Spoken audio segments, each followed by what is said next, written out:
Lord, please give me strength. Cassandra Freeman prayed softly, standing in the dark, musty foyer of a 1,920 shotgun house in New Orleans, her last hope after a divorce drained her savings. The house, bought sight unseen, was meant to be a sanctuary for her and her two African-American children, Amara and Jalen, uprooted from their old lives. Instead, the warped floorboards creaked, and the air reeked of mold. Amara, 15, stormed upstairs, silent with resentment. Jalen, 11, whispered, "This isn't home, Mom." Cassandra's heart tightened. She had sunk every penny into this place. Would it become their haven, or just another crack in their broken lives? Rain poured down, as if to drown all hope, turning the dirt road in front of the shotgun house in New Orleans' 9th Ward into a muddy quagmire. Cassandra Freeman, a single African-American mother, stood under the sagging porch, squinting at the desolate scene, rotting wooden walls, grimy windows, and a roof buckling as if ready to collapse. This was where she had staked everything: her meager divorce settlement, the future of her two children, Amara and Jalen, on a house the realtor described as rich with history. But as she pushed open the creaking door, what greeted them wasn't history. It was the pungent smell of mold, laced with something long dead within the walls. Amara, 15, huddled in a corner of the porch, her curly hair plastered wet against her face, her sharp eyes brimming with resentment. She refused to step inside, earbuds plugged in like a shield against reality. Jalen, 11, clutched his basketball backpack, muddy sneakers scuffing the floor, his gaze wavering between curiosity and disappointment. "You call this home?"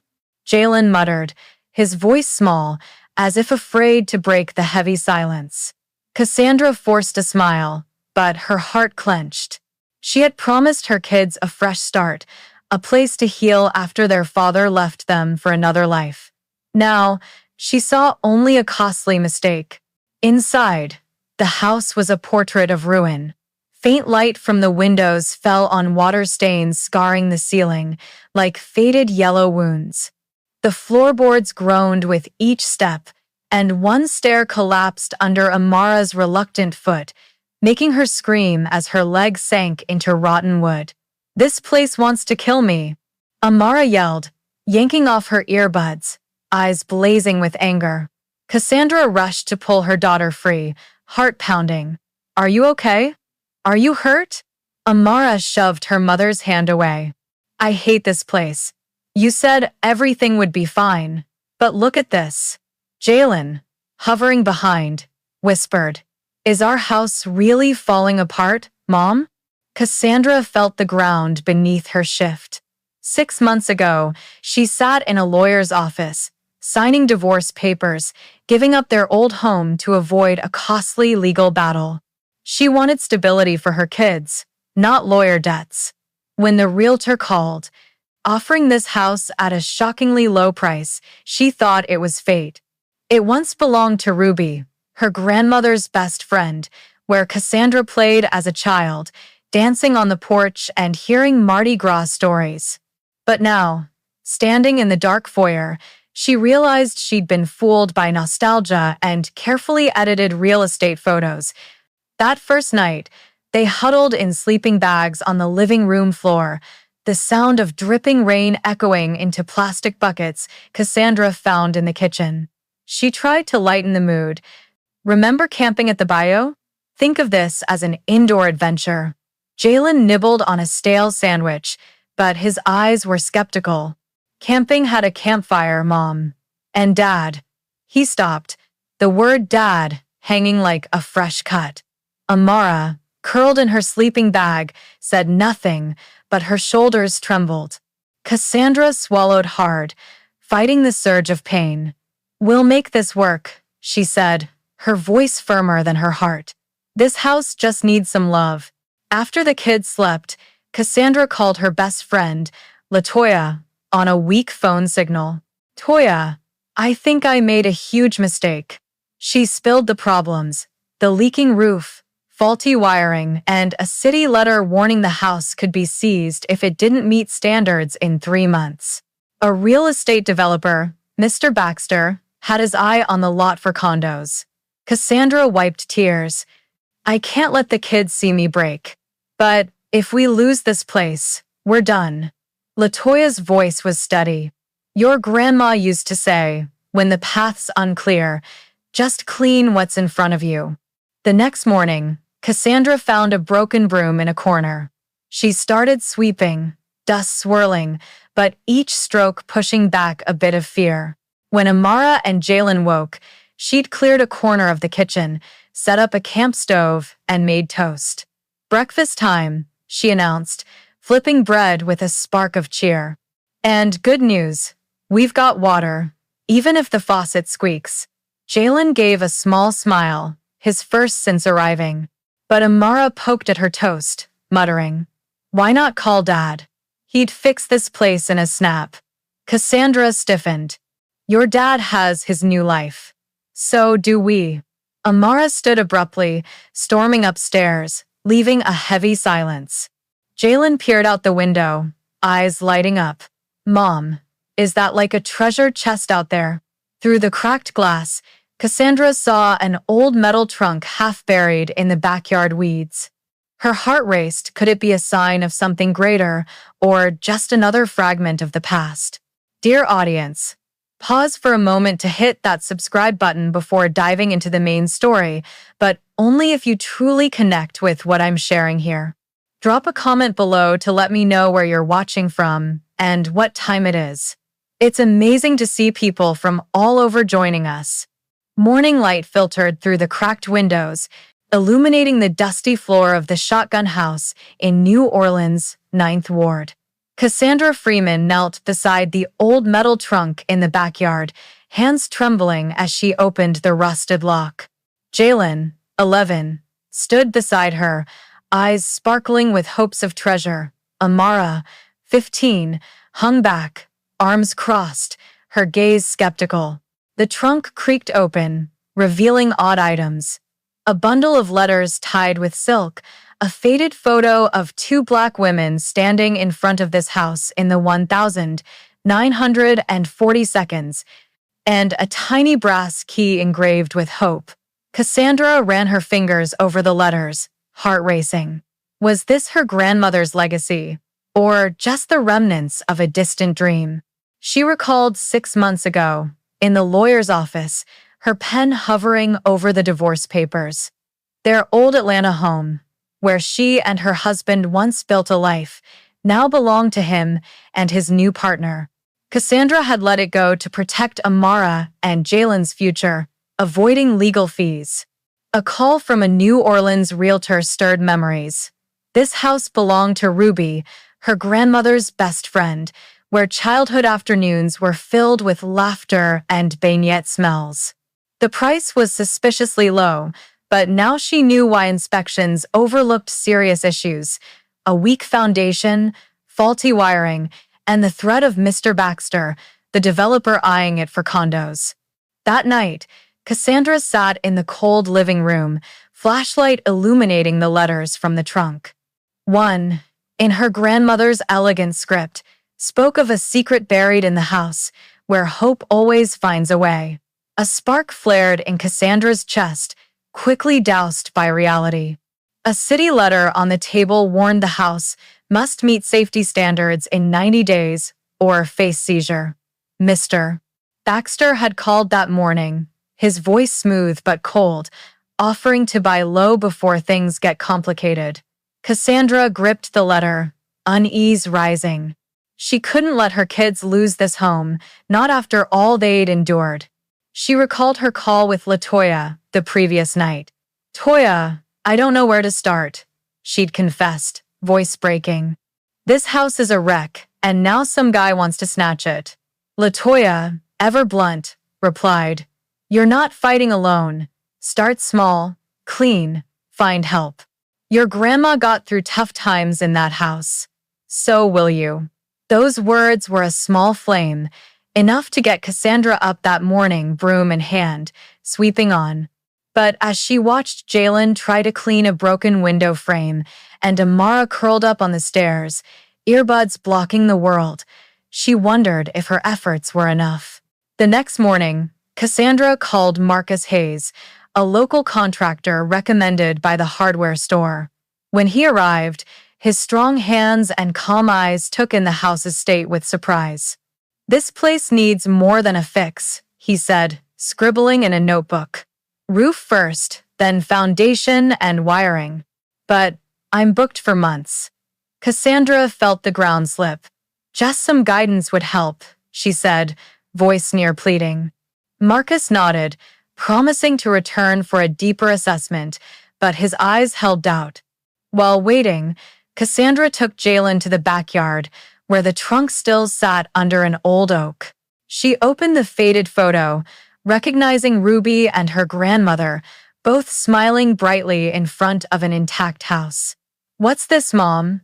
Jalen asked, holding the brass key. "Does it open a real treasure?" Cassandra gave a weak smile, but a bigger question stirred. Where did this key lead? And why did her grandmother write of hope in the letter? She looked at the house, its cracked walls telling her family's story broken, but not beyond repair. Amara appeared at the back door, earbuds off for once. "What'd you find?" she asked, voice reluctant but curious. Cassandra handed her the photo. "Our history. Your grandma loved this place." Amara studied it, fingers tracing her grandmother's face. "Why didn't you tell us this before dragging us here?" Cassandra took a deep breath. "I wanted us to have a place that's ours. I thought this could be the answer." Amara didn't reply, but she didn't turn away. It was a small step, but to Cassandra, it felt like sunlight breaking through a storm. As dusk painted the backyard gold, Cassandra opened Instagram, creating a new account, Freeman House Revival. She posted a photo of the house in the rain, writing, "Day 1 in the 9th Ward. This house may be broken, but so are we. Follow along to see if we can rebuild both." She hit post, heart pounding. Would the world care about their story? All right, dear audience, if you're watching and finding this story gripping, comment 1 or "I'm still here" to keep listening. Moonlight flickered through the gaps in the shotgun house's roof in New Orleans' 9th Ward, casting shadows on the stained walls of the living room. Cassandra Freeman sat cross-legged on the floor, flashlight illuminating the old letters from the backyard trunk. Each, in her grandmother's elegant script, told of days in this house with Ruby, her dearest friend. One letter mentioned a gift hidden in the heart of the house, locked by the brass key engraved with hope. Cassandra touched the key around her neck, its cold metal stirring a fragile spark of hope. Could this be a clue to something that could save the house from seizure? That morning, Amara, 15, stood in an upstairs bedroom, carefully peeling faded wallpaper. Beneath it were charcoal sketches of 1,940 seconds. New Orleans, vibrant shotgun houses in Mardi Gras sunlight, kids playing jump rope on the street, and one of this house labeled Freeman House, 1,942. Amara, usually withdrawn and resentful, stood still, fingers tracing the lines. Cassandra entered, stunned by the discovery. "Your grandma drew these," she whispered. Recognizing the familiar script, Amara turned, her gaze softening rare. "Why didn't she tell us about this place?" Cassandra shook her head. "I don't know. Maybe she wanted us to find it ourselves." She recalled Ruby's stories of her grandmother arriving in New Orleans after escaping a painful marriage in Mississippi. This house was where she rebuilt herself, where she and Ruby hosted secret jazz parties, where they drew on walls to mark their lives. But the final letter in the trunk hinted at a bigger secret. Her grandmother hid something in the house. For those who need to find hope again. Cassandra felt time pressing down. The city's letter sat on the table, counting down 80 days before Mr. Baxter, the developer, could push for seizure if the house failed safety standards. Marcus Hayes, The contractor returned at noon, carrying a detailed notebook. He toured the house, checking the foundation, wiring, and leaking roof, his gaze thoughtful but not judgmental. "The foundation's still solid," he said firmly. "This house was built to last. But it's a lot of work." Cassandra nodded, hiding her fear of costs. "I can work weekends, learn some basic skills," she offered.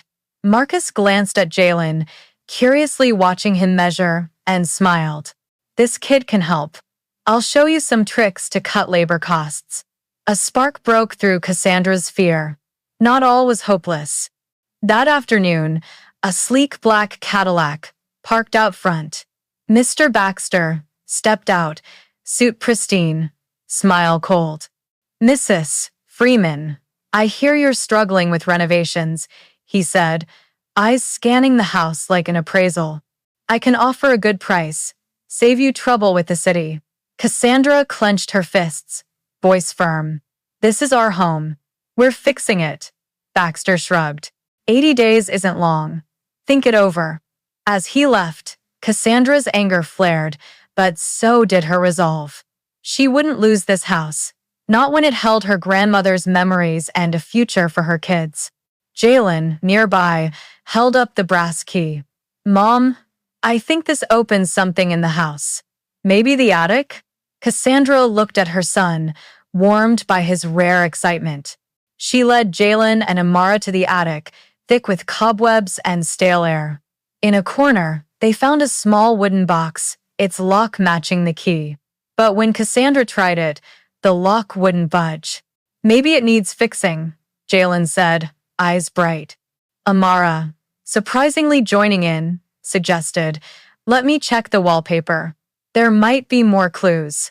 She began searching for any sign from Ruby or her grandmother. As dusk fell over the 9th Ward, Cassandra posted on Instagram's Freeman House Revival. The photo showed the wall sketches captioned, "Today we found hidden art and a secret from the past."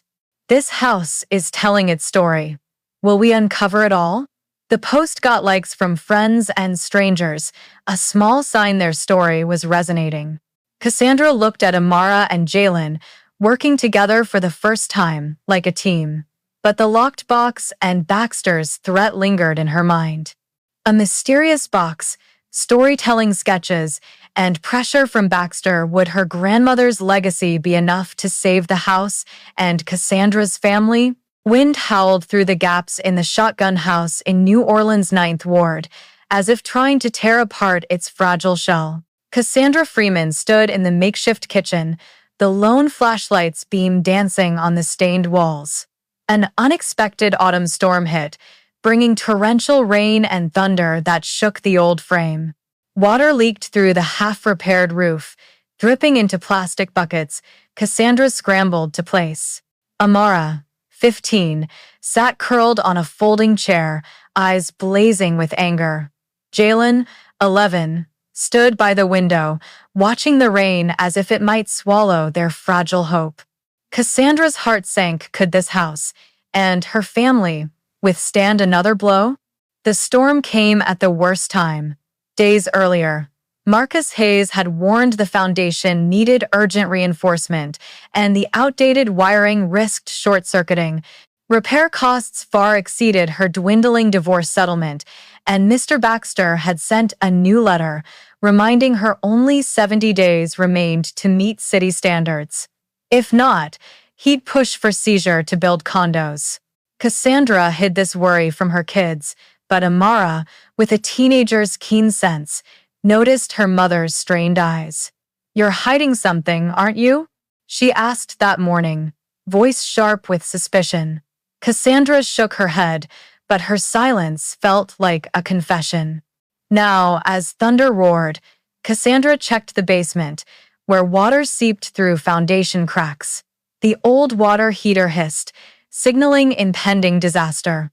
Jalen followed, clutching the brass Hope key from the backyard trunk. "Mom, maybe this opens something to fix the house," he said, voice bright with hope. Cassandra gave a faint smile, but her mind churned.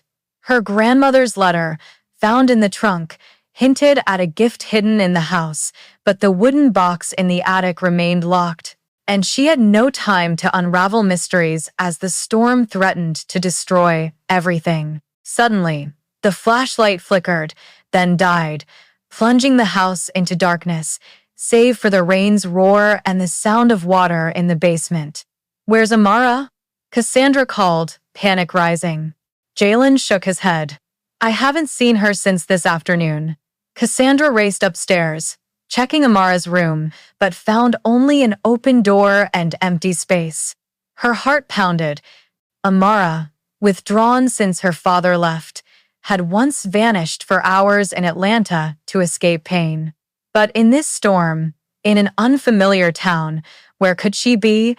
Cassandra and Jalen ran to the backyard, braving the rain, calling Amara's name. Wind whipped, shaking the old oak, where a dilapidated treehouse Ruby's relic swayed precariously. Cassandra checked inside, finding only wet planks and a charcoal sketch Amara left, depicting the house in bright sunlight, as if imagining a better future. "She's not here," Jalen shouted, voice lost in the wind. Fear gripped Cassandra's chest. She pulled out her phone, 15% battery left, ready to call the police, when the front door slammed open. Amara stepped in, drenched, mud caking her shoes, eyes red as if she'd been crying. "Where were you?" Cassandra yelled, relief turning to anger. Amara looked down. "I went to the church nearby. I needed space." Cassandra hugged her daughter tightly, but Amara pushed back. "You wouldn't understand. This house, this town, it's all suffocating. I don't want to live like this." Jalen, hovering nearby, whispered, "But your drawing of the house was so pretty." Amara turned away. "What's the point of drawing when everything's falling apart?" Her words cut Cassandra like a knife. She wanted to scream that she was trying her best, that she didn't choose the divorce or her husband's new life. But she stayed silent, fearing she'd fracture their fragile bond further. Marcus appeared at the door, soaked from checking the basement. "Water's deep down there," he said, voice low. "The heater's shot, and the foundation might not survive another storm." Cassandra felt the ground crumble. She looked at Amara, curled on the chair, and Jalen, still clutching the key like a lifeline. "What do we do?" she whispered, unsure if she was asking herself or her kids. As Marcus left, promising to return in the morning, Cassandra opened Instagram, scrolling past her last post. She snapped a photo of the house in the storm, writing, "Tonight, we hit rock bottom. Basement flooded, my daughter missing, and I'm wondering if I made the wrong choice coming here. Is anything worth saving?" She hit post, heart heavy, unsure if anyone out there would hear her cry for help. Cassandra Freeman stood in the flooded basement, rubber boots muddy, broom in hand, trying to sweep murky water out. The basement was chaos, a broken water heater, floating bits of rotten wood, and a moldy stench like a reminder of the 65 days left before Mr. Baxter could push for seizure. But as she looked up, she saw an unexpected sight, a group of strangers at the door, carrying buckets, brooms, and smiles. Ninth Ward neighbors, inspired by her Freeman House Revival Instagram post from the night before. Could this community be the light to save her family? After the storm, Cassandra's post had gone viral locally, touching the hearts of residents used to rebuilding from flood ruins. Miss Alma, an elderly woman with silver hair tied neatly, led the group, toolbox in hand. "We saw your post," she said, voice warm. "This house was the heart of the neighborhood when Ruby was alive. We won't let it fall." Cassandra's eyes stung, not just from the unexpected kindness, but from Ruby's name, her grandmother's best friend, who made this house a hub of kinship and jazz. Miss Alma shared how Ruby hosted Mardi Gras parties, uniting the block, and now they wanted to honor that legacy. Amara, usually withdrawn, stepped out from the living room, holding a charcoal sketch from the wall. "I want to help," she said, voice soft but firm, eyes glinting with curiosity. Cassandra's heart warmed, seeing her daughter open up. Miss Alma assigned Amara to paint the exterior wall, and the girl, though clumsy, began tracing lines inspired by her grandmother's old sketches. Jalen, 11, followed Marcus Hayes, who returned with a toolbox. "I want to learn to fix things," Jalen declared, eyes bright. Marcus, with a rare smile, handed him a hammer, teaching him to drive nails properly. "Take it slow and steady, kid," he said, encouragingly. The community worked tirelessly. A volunteer electrician checked the old wiring, spotting a fire hazard and replacing it for free. Teens cleared the basement, while Miss Alma brought a pot of gumbo, its spicy aroma filling the house. For the first time in weeks, Cassandra felt real hope. She opened the attic's wooden box, still locked, and reread her grandmother's letter. "Hope lies within these walls, but only those who dare to believe will find it." She wondered if the gift was this community, or if the hope key held a greater secret. Then, an email arrived from a New Orleans interior design firm, moved by Cassandra's post. They offered her a small project designing a logo for a local shop paying enough to fix the roof. Cassandra gripped her phone, heart racing. This was her first chance to restart her design career, abandoned after the divorce. She watched Jalen, laughing as Marcus showed him how to measure wood, and Amara, painting a fleur-de-lis on the wall, her face relaxed for once. Her family was healing, but Baxter's shadow loomed. That morning, a land-for-sale sign appeared nearby, bearing his company's name. Time was pressing. That afternoon, Cassandra took Amara and Jalen to the attic, determined to open the wooden box. Jalen tried the brass key, but it wouldn't turn. Amara, rummaging in the corner, found an old wallpaper scrap with a handwritten note. "Look where the light touches the heart of the house."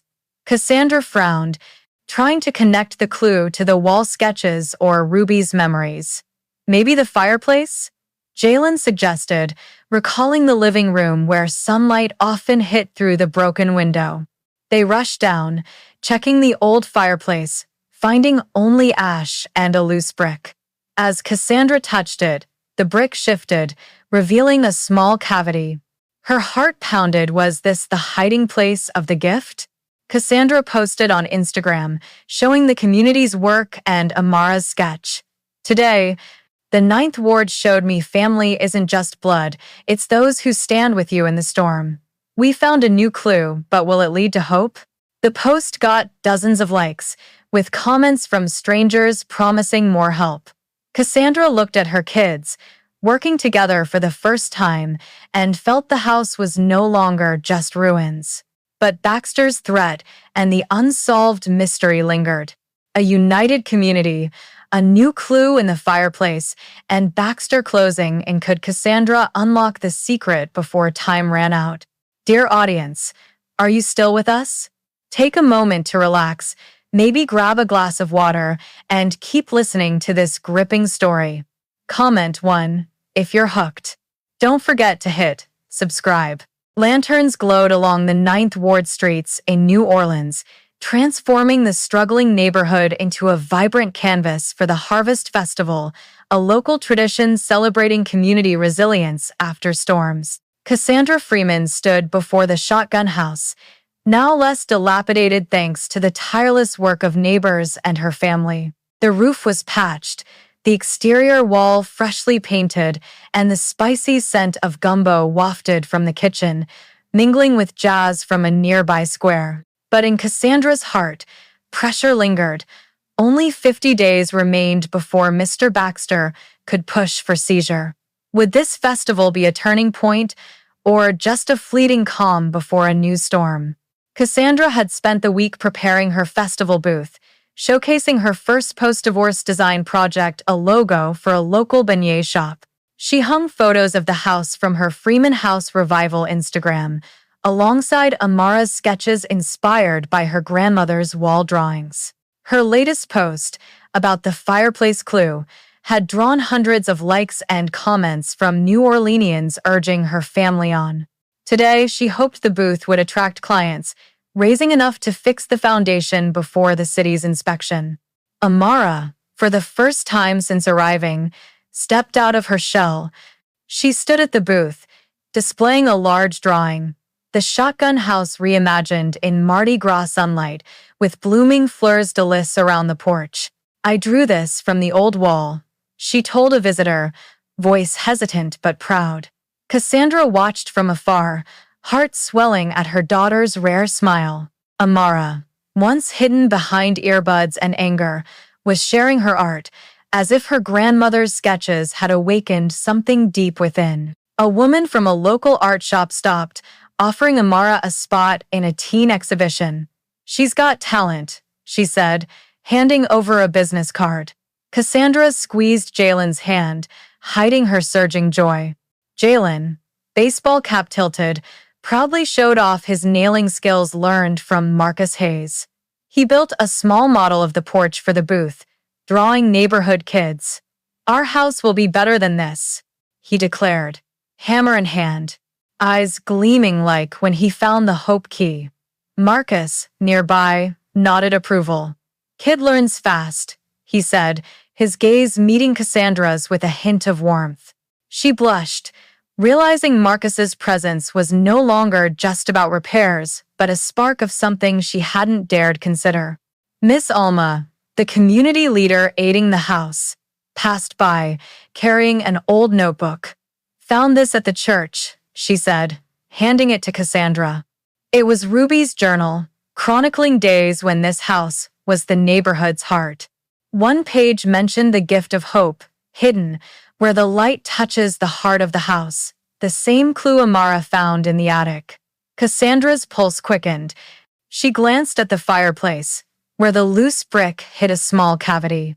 Was the gift something to save the house from Baxter, or just another useless relic? As the festival buzzed with saxophone notes and praline scents, an unwelcome figure appeared. Mr. Baxter, in a sleek suit, approached the booth, smile cold. "Nice setup, Mrs. Freeman," he said, eyes scanning Amara's drawing. "But time doesn't wait. I've filed for a building permit on this lot. If you don't meet standards, it's mine." Cassandra clenched her fists, voice trembling but firm. "This is our home. You won't take it." Baxter shrugged and left, his words casting a shadow over the festival's joy. As night fell, Cassandra and her kids sat by the fireplace, light from a makeshift fire glowing on the loose brick.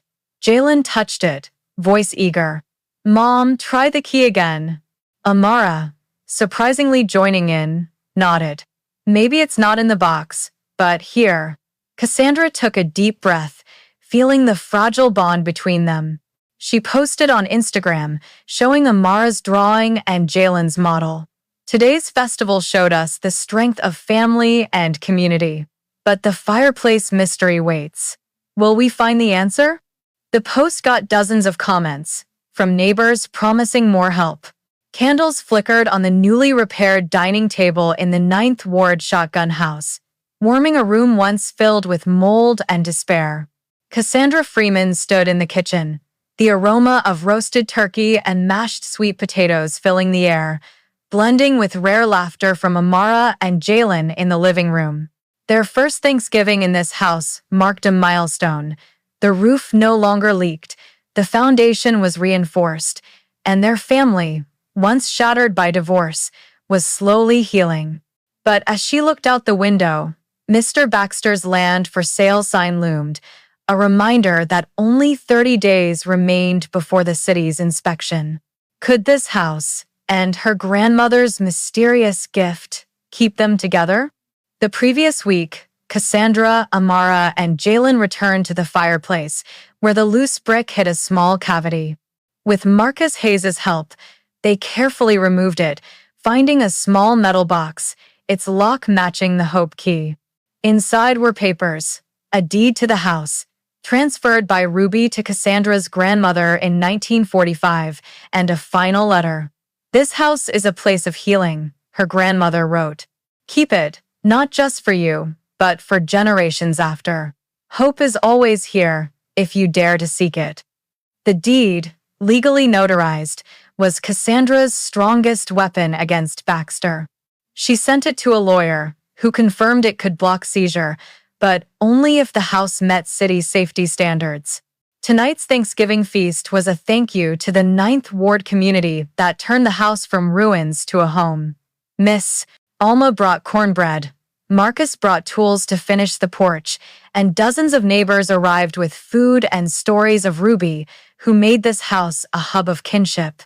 Amara, 15, stood up, unusually open, to share her latest drawing, The Shotgun House at Dawn, with blooming fleurs-de-lis, inspired by her grandmother and Ruby. "I thought this place was trash," she said, voice trembling.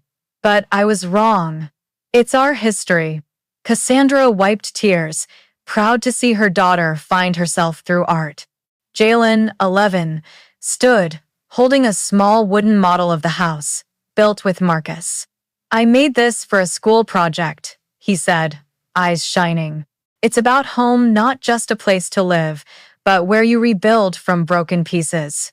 He spoke of their repair journey, from the flooded basement to freshly painted walls, mirroring their family's healing after divorce.